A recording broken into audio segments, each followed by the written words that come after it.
Hello gourd friends! Today I want to talk to you about weighting the bottoms of your gourds. As you know, gourds are very lightweight and I always put weights in the bottoms of my gourds. I have been doing so for several years now, and I've had people ask me how I go about doing this. So today I actually had this video done quite a while ago. Actually, it's probably been a couple years, and I just never uploaded it. So now I'm going to dust it off and pull it out of the vault and upload it for your viewing pleasure.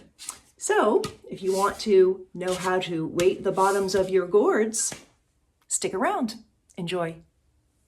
I'm in the garage and I am going to show you how I put weights in the bottom of my gourds. Okay, so first thing is you want to wear rubber gloves while doing this job.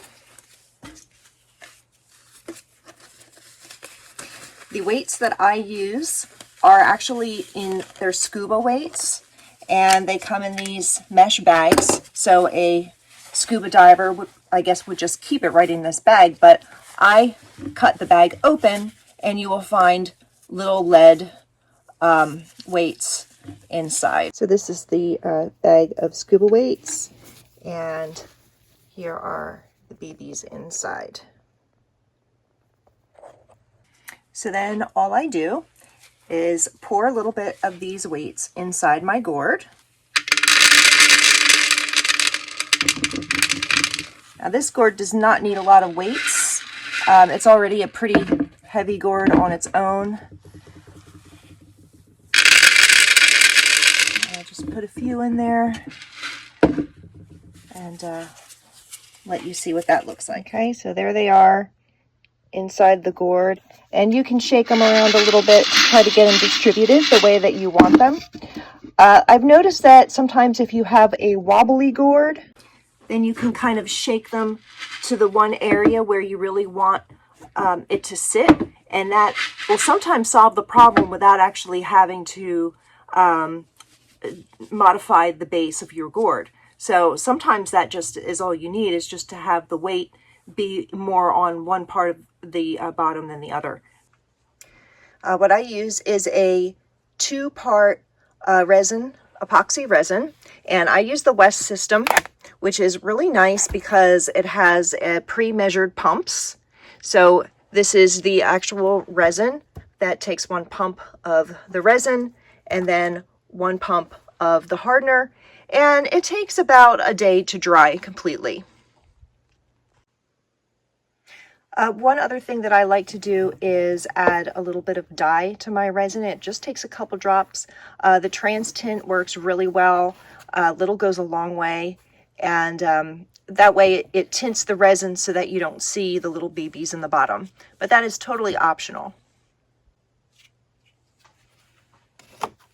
Okay, so you just have to put an equal amount of resin plus hardener. So this is a pretty big gourd, so I'm going to start with 3, and this is very hard to push down for a weakling like me. 1,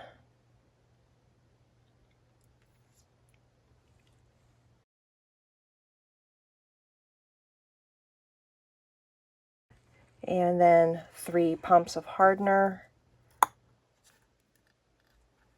1, 2, 3, and then just a couple drops of this trans tint.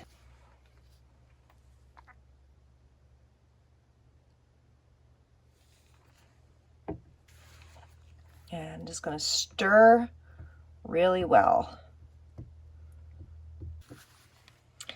Okay. I think it's ready to go, and all I'm going to do now is just pour it over top. Okay, so that looks pretty good. That's what it looks like. You can see a couple little BBs in there, so I might put just a little more resin just to make sure that they're well covered. And yeah, that's all that needs to be done.